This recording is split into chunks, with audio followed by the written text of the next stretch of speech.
maladie sexuelle et pas ba congolais basé belé ba mibalo ba publia kabasi baso pe bazana ba maladie na bituna bango so moni moi ça zo partager mutakala ndekone moi si c'est que yé pas baza baso ba bisimbaka na banzoto bango moko baza baso ezake yé moko afani na mbeto autant la film ba to pesa na ba bisou ya ba di ko simba sexe idée sunaye il y a des femmes comme ça ya mo basi wana soki azui mutakala ba rita baza pe na bana na ndako ozo mona zo ke musala mais azana problème na mutu. Il faut qu'on soumaka, il faut pas qu'on aille pour encourager parce que na niveau aboyeli papa bananaye même ceux qui ont que mon lingwango quand tu as 4 enfants tu peux pas réfléchir comme ça. Il faut faire les choses dans les normes. Ceux qui ont qui na manque ya sexe ou na manque à bolingo fais les choses kabona na papa bana on a ndenga respect pour mon balo akoya a respecter yo yango beauté image wana sakani na ye parce que azuye na facilité ata mutu coup de foudre mon maman coup de foudre les mêmes jours beaucoup tani na mutu boyebanité alali yo ayo pe libala oh mais non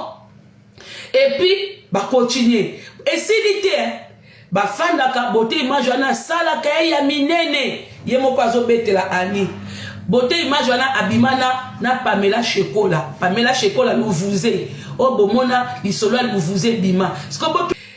Pamela Shekola bengi ye nanda abi Rita bi ngai wana nan abi nanga lef sokari ya bimana mobali na yo na minito na mobali no na restaurant soka zo kosa yo ke aza soki wapi da ba camarade na ye azo kosa yo toza na ye awawa démarrer au kuta biso maman moi c'est pas une mutuka yamo comme ta beta muta eko kosele makambute yemo na munokone a démarrer mutuka a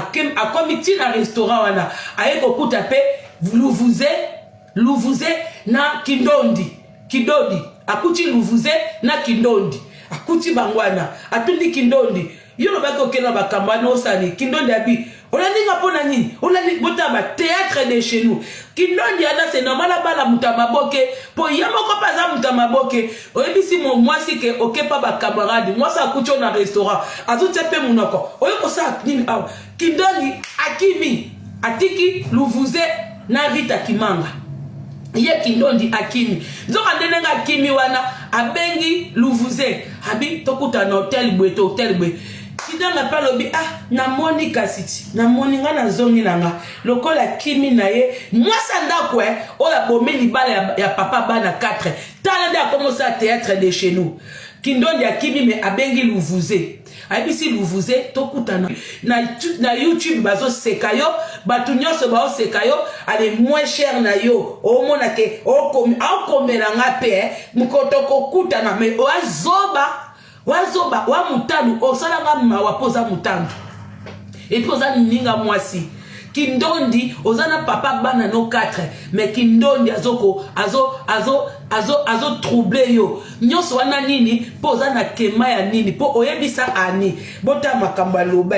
bozana usabino kaka mwanda mbeta na omela café bomona ke moi so azana problème ya mutu. Elle a un sérieux problème dans sa tête na kindondi même quand elle appelle coquette wana abongi pe na mwana wana te yango ngala comprendre te bata maboke babala mibala malonga te bata maboke bazoka mibala te ba niveau te boza ba star ata ba ministre ata ba homme d'affaires bozwa kate net mutoko la coquette ezo mona na ke ezo sala vie CV na yo ya samakolo et c'est tambola mais garçon wana kindondi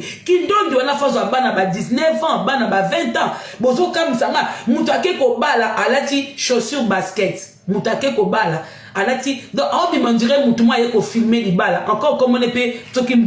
mbote image na libala ke demanderait donc yemoko coquette a fanisi robe a pekisi beauté mais mobile on dirait mutuma yeko filmer mariage à batumisusu ni bosaka na kindondi bosaka na bokolapa na bakindondi bokolapa moi so azana besoin te ke bokenda donc azobela mutu osela zemi ya mbanda nini